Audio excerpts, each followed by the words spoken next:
Hello everyone, good morning. कैसे हैं आप सब लोग। आज का लेक्चर वीडियो काफी ज्यादा इंपॉर्टेंट होने वाला है क्योंकि आज के लेक्चर वीडियो के बाद आप 50% मोल कंसेप्ट को समझने लग जाएंगे कि ये चैप्टर है किस चीज से रिलेटेड।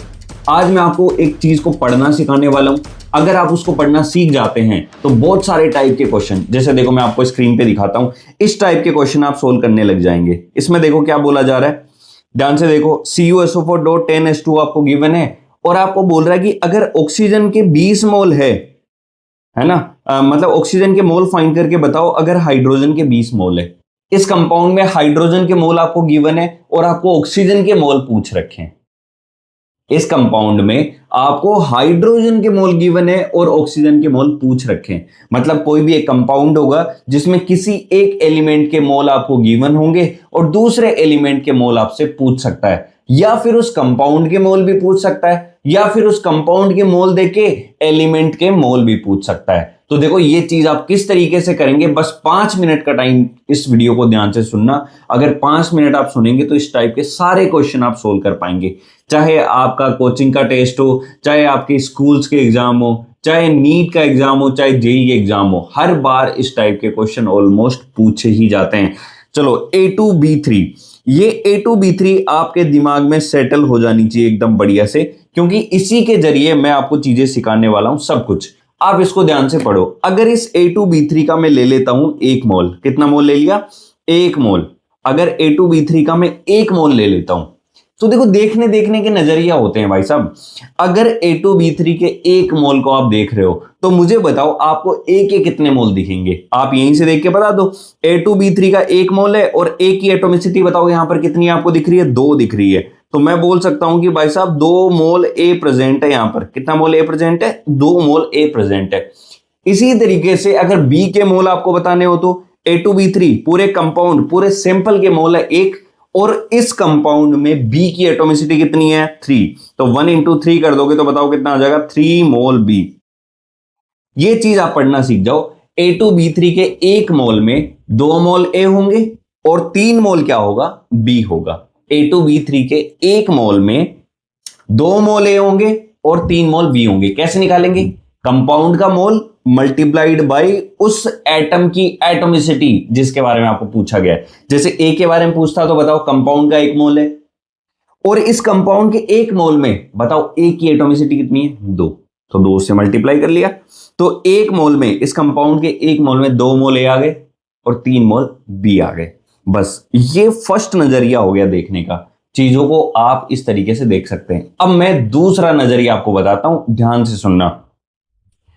आपको ये तो पता लग गया कि भाई साहब जो है, मैं इसको थोड़ा सा और क्लियर तरीके से लिखता हूं ताकि आपको और बेटर लगे। मैं ऐसा लिख सकता हूं कि भाई A2B3 का अगर आपको गिवन है 1 मोल तो इसके 1 मोल में आप ऐसा बोल सकते हैं कि 2 मोल तो A प्रेजेंट है, ठीक है, मुझे कोई दिक्कत नहीं है।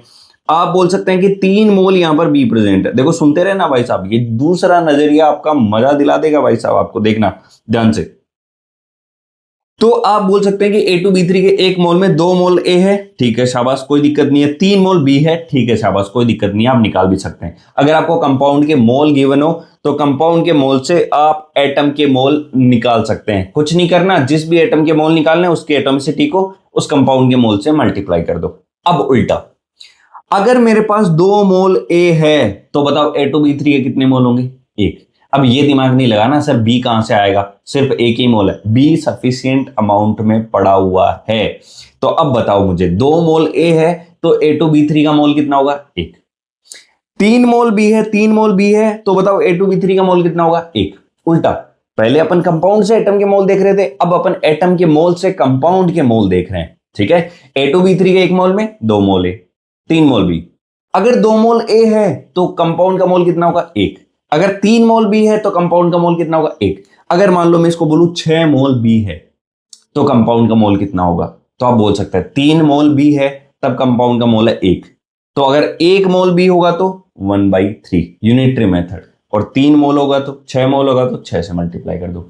3 मोल में 1 है तो 6 मोल में 2 मोल हो जाएंगे, है ना। तो इस तरीके से भी आप चीजों को समझ सकते हैं। ये था नजरिया नंबर 2। नजरिया नंबर 2, पहला नजरिया क्या था, कंपाउंड से हम एटम की तरफ गए, दूसरे नजरिया में हम एटम से कहां चले गए, कंपाउंड में चले गए। अब देखो एटम टू एटम जाएंगे, वापस देखते हैं।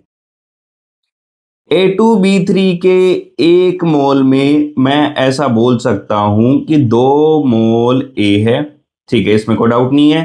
3 मोल B है, ठीक है, इसमें भी कोई डाउट नहीं है। तो पहले नजरिया में आपने बताया कि A2B3 के 1 मोल में 2 मोल A है और 3 मोल B है, ठीक है। दूसरे नजरिया में हमने ये बताया कि 2 मोल A होंगे तो 1 मोल ये कंपाउंड होगा, मतलब एटम को देख के कंपाउंड में बता रहा हूं। तीसरे नजरिए में हम एटम को देख के एटम के बारे में बताएंगे। तो देखो यहां ध्यान से सुनो, जब 2 मोल A होगा तो B का कितना मोल होगा, 3। मैं ऐसा लिख सकता हूं, जब 2 मोल A होगा तो बताओ B के कितने मोल होंगे, 3 मोल B होंगे। अब आप A के कितने भी मोल दे दो, मैं B के मोल बता सकता हूं। देखो 1 मोल A हुआ तब बताओ, 1 मोल जब A होगा तो उस टाइम पे बताओ B के कितने मोल हो जाएंगे, 3/2 मोल ऑफ B। अब एक एक कितने में पूछ लो, बताओ 5 में पूछूं, 5 मोल A होगा तो बताओ कितना हो जाएगा, 3/2 × 5, इतना मोल हो जाएगा B का। अगर मैं बोलता हूं कि 8 मोल है तो 1 मोल का तो आपको पता ही है 3/2 है, तो 8 मोल के लिए 8 से मल्टीप्लाई कर दो, इतना मोल B हो जाएगा।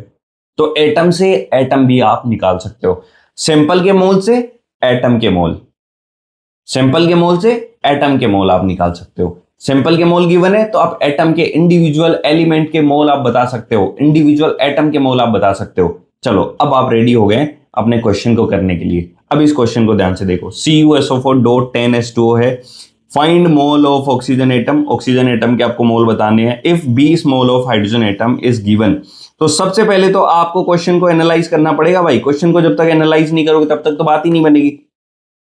तो इसको ध्यान से देखो, और मेरे को ऑक्सीजन और हाइड्रोजन में रिलेशन निकालना है, मतलब एटम एटम में रिलेशन निकालना है। तो आप मुझे देख के बताओ, जब मेरे पास में यहां पर देखो कितने हाइड्रोजन है, 20 हाइड्रोजन एटम, तो मैं ऐसा बोल सकता हूं कि 20 मोल जब हाइड्रोजन के होंगे तो बताओ ऑक्सीजन कितना है। यहां पर देखो 10 ऑक्सीजन तो ये हो गया, 4 ऑक्सीजन ये, तो मैं बोल सकता हूं 14 मोल ऑक्सीजन होगा। जब 20 मोल हाइड्रोजन होगा तो उस टाइम पे इस कंपाउंड में 14 मोल ऑक्सीजन होगा, ठीक है। तो 1 मोल के लिए 20 के लिए पूछा था, वैसे तो 16 हो गया क्वेश्चन, लेकिन मान लो 10 के लिए पूछा होता तो आप 1 मोल का फाइंड आउट कर लेते। 1 मोल हाइड्रोजन कितना हो जाता, 14 / 20, इतना मोल ऑक्सीजन। और फिर 10 का पूछता, चाहे 8 का पूछता, चाहे 5 का पूछता, आप उससे कुछ नहीं मल्टीप्लाई करते जाते और आपको मोल मिलता जाता। तो मैंने आज के लेक्चर वीडियो में आपको क्या सिखाया, अगर आपको सैंपल के मोल गिवन है, ध्यान से सुनना भाई, है ना, क्योंकि बहुत इंपॉर्टेंट बात है ये, इसके बिना क्वेश्चन नहीं बनते भाई। सैंपल के मोल अगर आपको गिवन है तो सैंपल के मोल से आप क्या निकाल सकते हैं, आप निकाल सकते हैं एटम के मोल। क्या निकाल सकते हैं, एटम के मोल। सैंपल के मोल से आप एटम के मोल निकाल सकते हैं, ठीक है। अब सैंपल के मोल कैसे निकालोगे, कल के वीडियो मैंने आपको बताया था। मास गिवन है, मोलर मास से डिवाइड कर दो, मोल आ जाएगा। मॉलिक्यूल गिवन है तो Na से डिवाइड कर दो, मोल आ जाएगा। अगर STP पे वॉल्यूम गिवन है 22.4 से डिवाइड कर दो, मोल आ जाएगा। तो सैंपल का कुछ भी मास गिवन हो, मॉलिक्यूल गिवन हो या वॉल्यूम गिवन हो, आप सैंपल के मोल निकाल सकते हैं। सैंपल के मोल से आप एटम के मोल भी निकाल सकते हैं। अब नेक्स्ट जो लेक्चर वीडियो होने वाला है उसमें भाई साहब आपकी बत्ती जल जाएगी कि मोल कंसेप्ट एक्चुअल में किन चीजों के बारे में डिस्कस करता है। इस वीडियो को बहुत ढंग से देखना, और एक और एग्जांपल मैं आपको दे देता हूं ताकि आप चीजों को बेटर तरीके से समझ पाओ। लेट सपोज मैंने बोल दिया H2SO4, तो आप बताना 1 मोल H2SO4 में कितने हाइड्रोजन के मोल होंगे, कितने सल्फर के मोल होंगे, कितने ऑक्सीजन के मोल होंगे। अभी लिखो और इस वीडियो के कमेंट बॉक्स में फटाफट से इसको टाइप कर दो।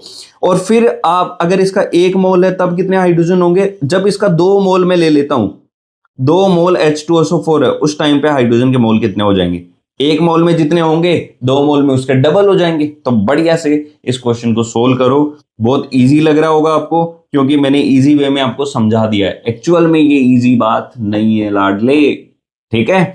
बढ़िया से पढ़ो इस चीज को और मिलते हैं अपन नेक्स्ट लेक्चर वीडियो में। तब तक के लिए बाय बाय, टेक केयर। पढ़ो भाई, बहुत ढंग से पढ़ो, ठीक है। चीजों को सीखने का ट्राई करो, कंसेप्ट क्लियरिटी पे अपने को फोकस करना है, ठीक है। मिलते हैं नेक्स्ट वीडियो में, टाटा।